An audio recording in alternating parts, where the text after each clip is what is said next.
Pour ce deuxième numéro du Club des Baroudeurs spécial Grèce, on reste à Athènes, mais on quitte l'Athènes moderne, grise et polluée, pour aller du côté de son acropole, sa colline sacrée.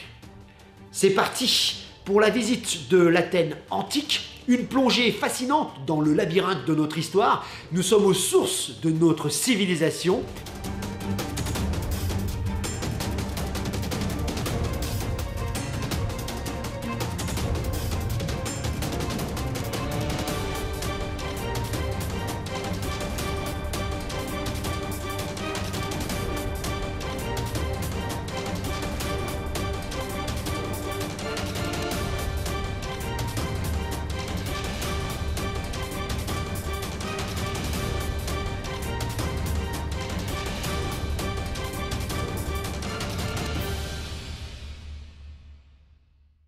Alors attention, il ne s'agit pas d'un simple tas de pierres posées au sommet, sur une des collines qui dominent la capitale grecque. C'est bien plus que cela, vous vous en doutez. Véritable emblème, véritable symbole de la ville, mais même de sa civilisation. L'acropole d'Athènes domine de toute sa splendeur la capitale grecque depuis des siècles, depuis le 5e siècle avant Jésus-Christ et l'âge d'or de la démocratie, celui de Périclès.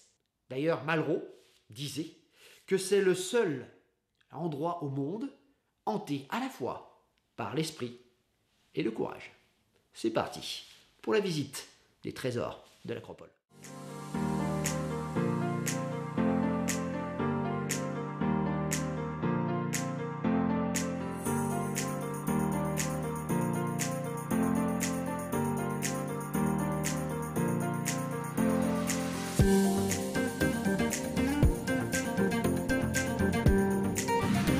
Quand il fait 35 degrés comme aujourd'hui, la façon la plus sympa de se déplacer, c'est le métro évidemment. 1,30 € le ticket, on a pris un ticket de 5. Alors on est parti pour Acropoli.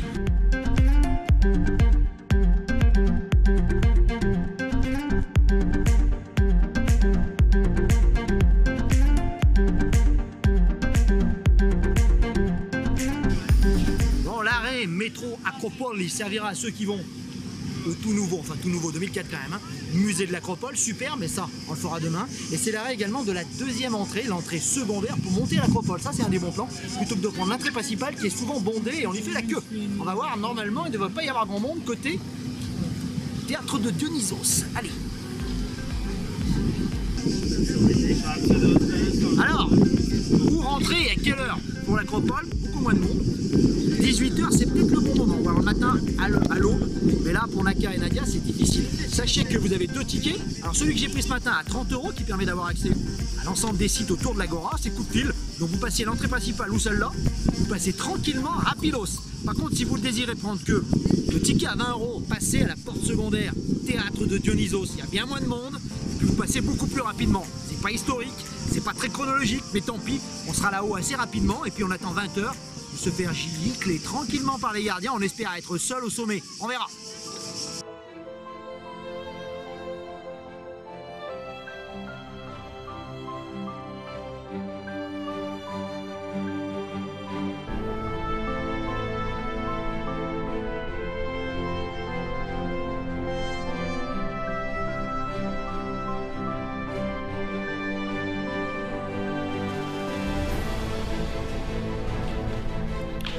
Si vous montez comme nous par la porte côté musée de l'Acropole, jetez un petit coup d'œil juste avant de monter à ce petit théâtre en ruine sur votre droite.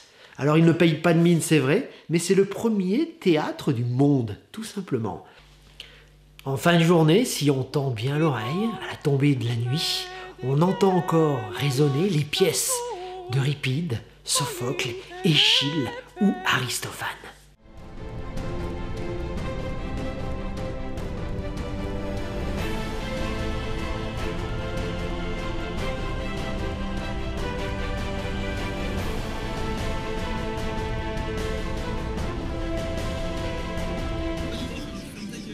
Tout de suite à droite, en rentrant, les anciens Athéniens tombaient sur le petit temple, petit chef-d'œuvre d'Arionique, au-dessus de moi, le temple d'Athéna Niké. Un chef-d'œuvre, c'est vrai. Sachez que Niké voulait dire la victorieuse, ça fait toujours rire mes élèves. Victorieuse, vous comprenez pourquoi la marque sportive à la virgule a choisi cet emblème.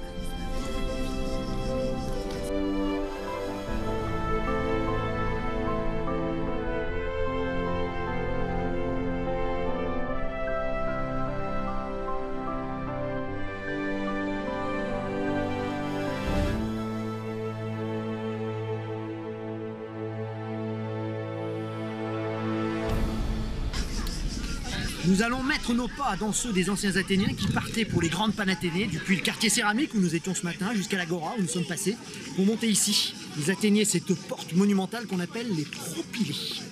Gigantesque, elle devait impressionner le visiteur et quand il sortait des propylées, il tombait nez à nez avec la grande statue d'Athéna.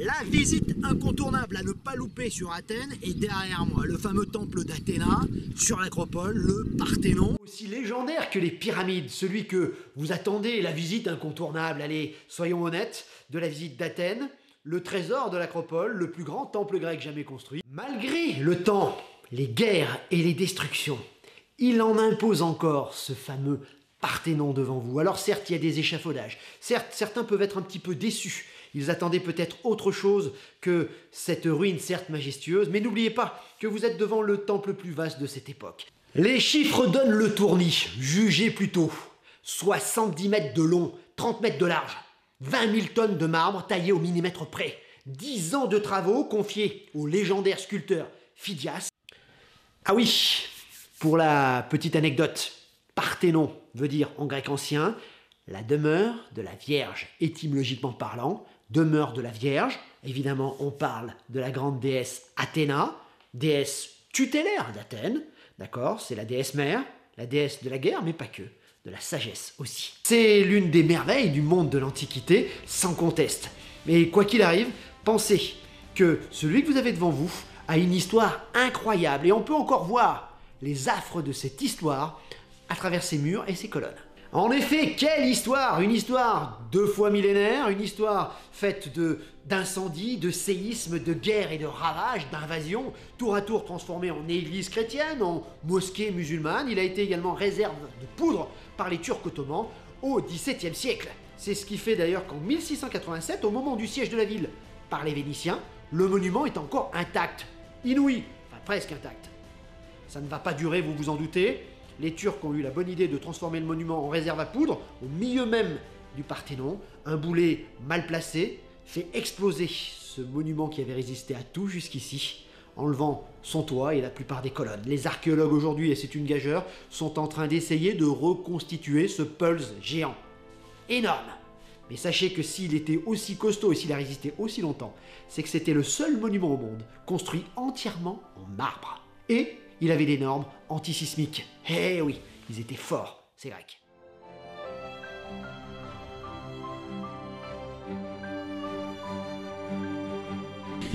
Bon, un monde de folie, un vent à décorner des bœufs. C'est pas le super bon plan, on a raté un petit peu notre visite. Je regrette amèrement de ne pas être venu ce matin à 8 h.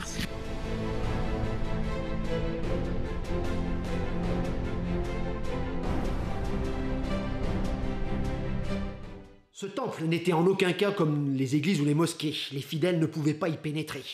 À l'intérieur, le trésor véritable de ce monument, c'était la fameuse statue. Crise éléphantine, corps de bois, incrustée d'or et d'ivoire. Elle devait être fabuleuse et devait ressembler à ça. Athéna Parthénos, 1 tonne d'or. Énorme, il ne s'agissait pas d'une statue de dévotion, où il n'y avait pas de prêtresse d'Athéna dans ce temple. Elle faisait partie intégrante du trésor. D'ailleurs, Périclès se servira de l'or, notamment de la statue, pour payer une partie des dépenses de la guerre contre Sparte, la fameuse guerre du Péloponnèse. Sachez enfin qu'à l'arrière du temple, il y avait un véritable trésor, et ça c'est sûr, celui de la Ligue de Délos. Rappelez-vous, une fois que Athènes avait chassé les Perses, la fameuse bataille de Salamine, Athènes s'est chargée finalement de la sécurité de toutes les autres cités. Et leur on dit, écoutez, on a une flotte de 200 trières, ça ressemble à ça, 200 trières de guerre, autant s'en servir, si vous voulez, on peut vous protéger, moyennant finance. Et tout ce trésor que les autres cités vont lui payer, vont être stockés d'abord sur l'île de Délos, d'accord, et ensuite à l'arrière du temple du Parthénon. Eh oui, vu que les Perses ne reviendront jamais, Périclès va se servir de cet argent des cités pour reconstruire Athènes et faire du Parthénon la merveille des merveilles que je vous ai décrite. Bon, avant de quitter le Parthénon, n'oubliez pas qu'à l'époque, il ne devait absolument pas ressembler à ça. C'était coloré. Il ressemblait sans doute plutôt à ça. Des couleurs de partout, éclatantes. L'Antiquité était peinte aussi bien égyptienne que grecque, et ça devait ressembler à ça. Heureusement, nous avons les images de synthèse pour nous permettre d'imaginer à quoi ressemblait l'Acropole.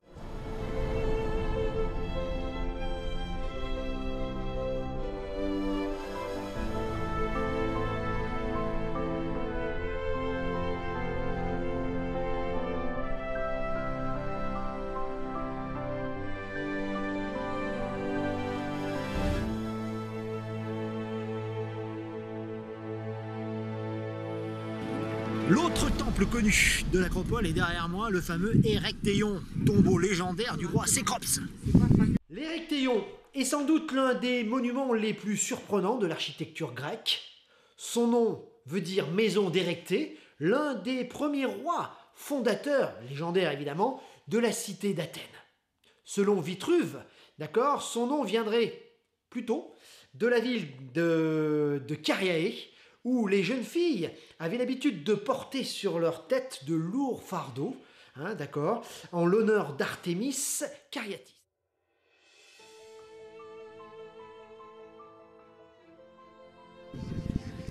Mondialement célèbre pour ses 6 cariatides, qui sont des copies, hein, je vous rappelle qu'on a vu hier au musée de l'Acropole, les vrais. Mais sachez que ce temple, donc c'est Cécrops. Qui était Cécrops?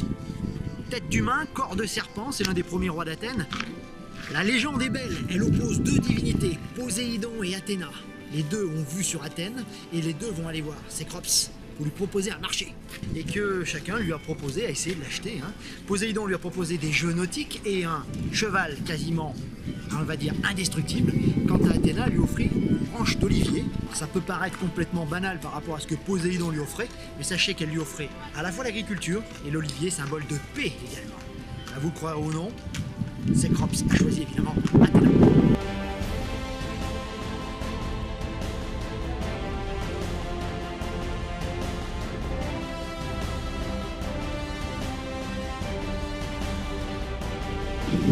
Bon, le bon plan se transforme en cauchemar puisque le soir, tout le monde est prêt évidemment à rester jusqu'à la dernière minute. Ça siffle de tous les côtés, on essaye de nous virer. 15 000 people qui sortent en même temps. L'horreur. Venez à 8 h le matin, c'est mieux.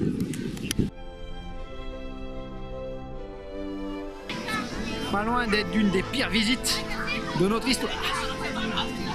Mon Dieu.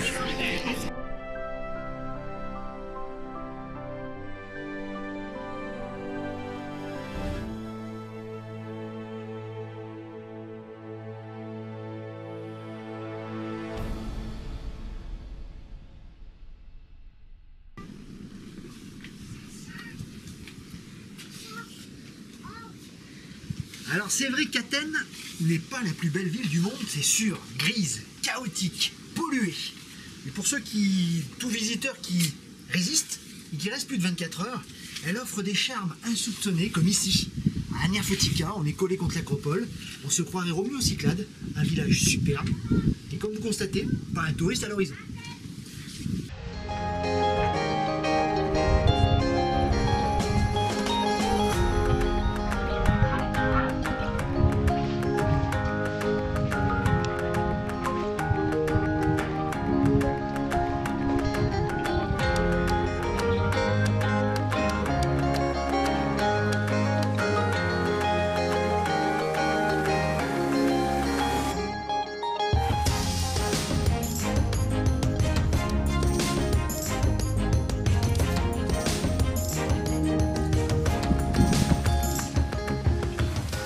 Sur Athènes avec le coucher du soleil, magnifique.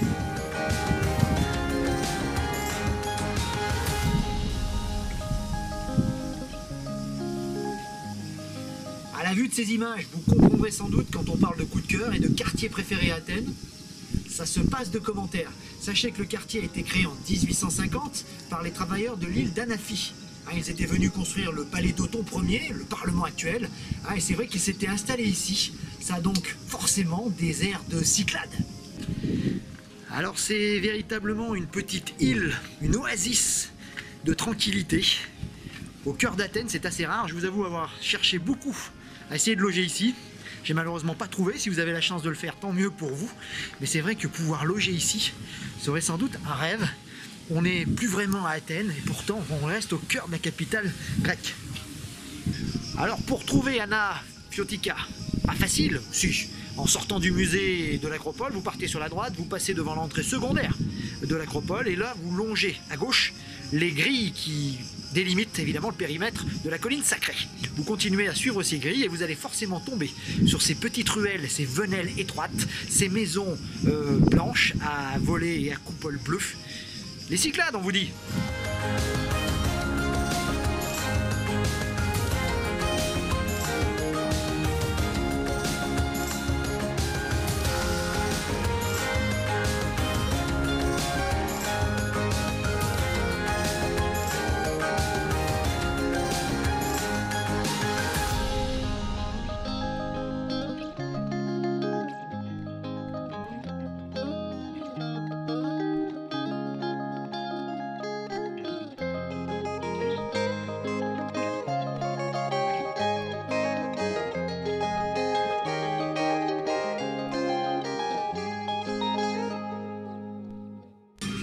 L'âme de Plaka, notre bonne adresse, c'est Mélina.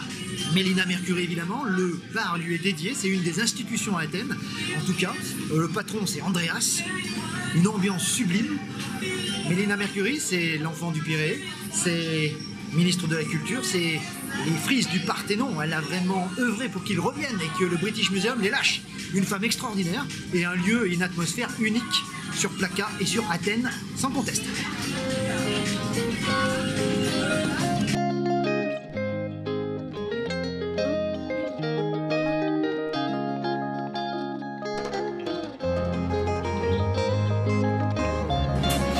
Mélina, c'est évidemment les enfants du Pirée. La chanson a fait le tour du monde.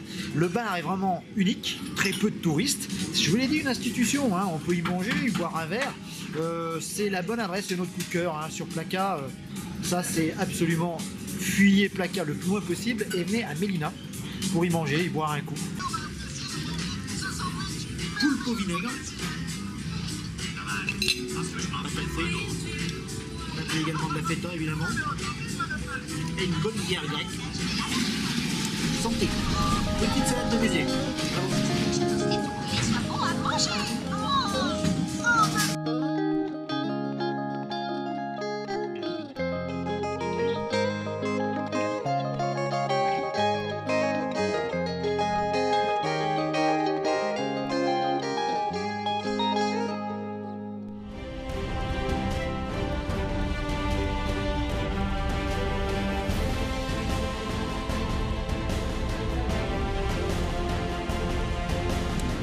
Info pratique sur le musée, ouverture de 8h à 20h. Alors le top, c'est à l'ouverture, comme je l'ai fait ce matin avec le musée de l'archéologie, et là c'est top.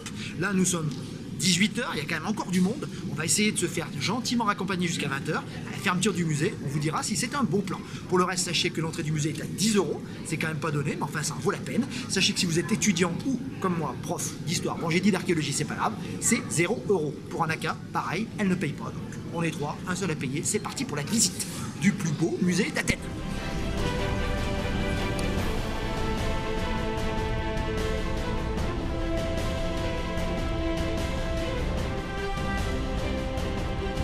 La visite commence par une vaste rampe de verre, une grande salle inclinée où se trouvent toutes les découvertes faites sur les flancs de la colline de l'Acropole.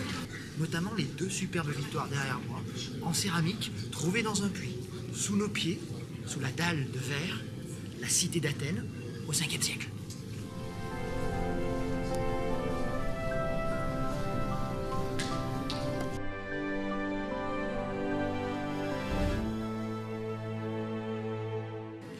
Ce musée exceptionnel est l'œuvre de Dimitrios Pandermalis. Inauguré en 2009, il est un chef-d'œuvre architectural fait de marbre, de verre et de béton. Il est sur pilotis pour laisser voir les restes de la cité antique juste en dessous de nos pieds. Parfait trait d'union en somme entre les merveilles de l'Acropole qui datent du 5e siècle et ce bâtiment, nouveau Parthénon. Allez, allons-y.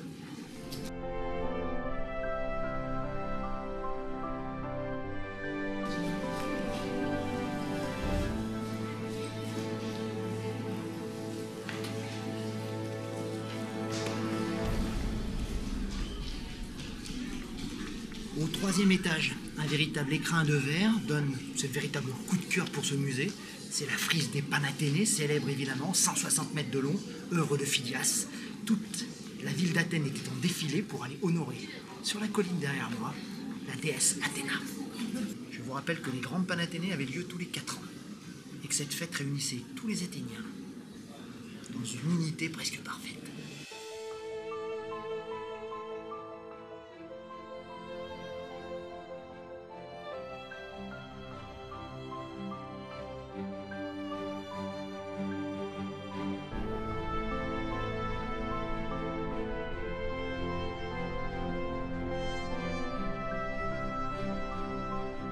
Ouvert en 2009, cet écrin de verre, de béton et d'acier est une véritable réussite. C'est notre coup de cœur sur Athènes, incontestablement, notre plus belle visite. On vous encourage à commencer par le haut, avec d'un côté la frise des Panathénées, de l'autre, comme un écrin, l'acropole au loin, magique. 378 personnages, toute la société athénienne en marche pour aller rendre le voile, donner le voile à la grande Athéna sur l'acropole. Je vous rappelle qu'une grosse partie de cette frise est au British Museum aujourd'hui. Les Anglais ne veulent pas le rendre. C'est un objet de tension évidemment entre les deux peuples.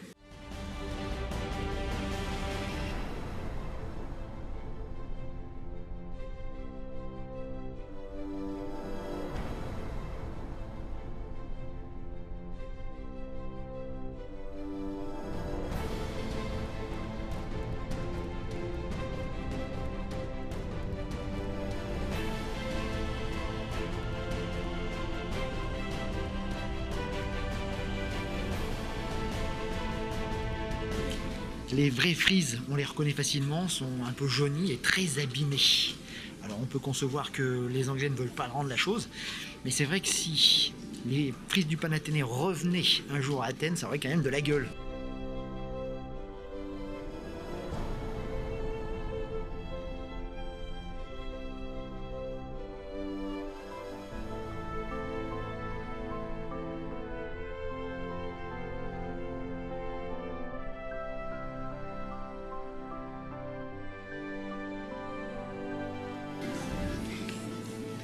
« 19h comme prévu, il y a quand même beaucoup moins de monde.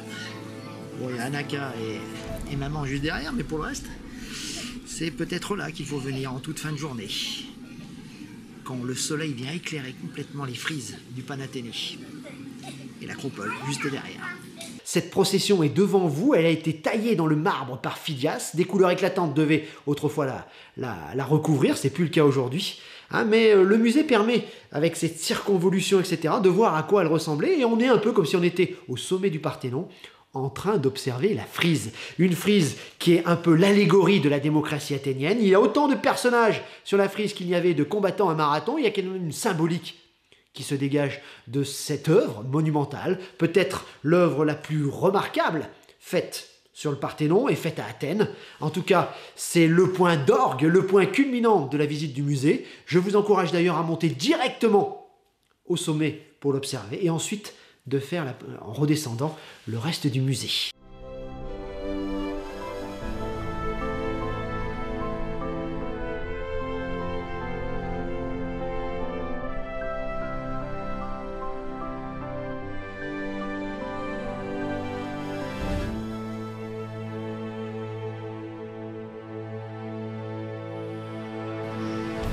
Superbe vue sur la terrasse du Lunge, on domine carrément les fameuses cariatides qui sont juste en contrebas, superbement éclairées. Je vous rappelle que celles qui sont sur l'acropole sont des copies et que les vraies, elles sont ici. Et si on compte bien, 1, 2, 3, 4, il n'y en a que 5. En effet, la 6e est au British. Et oui.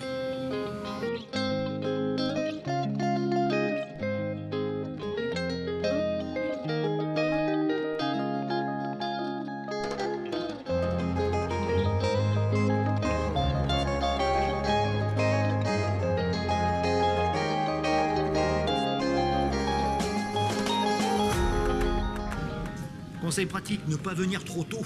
On est venu à 18 h, il y avait encore du monde. 19 h 15, il n'y a plus personne, donc arrivez juste un peu avant 19 h et le musée est à vous. Et ça n'a pas de prix.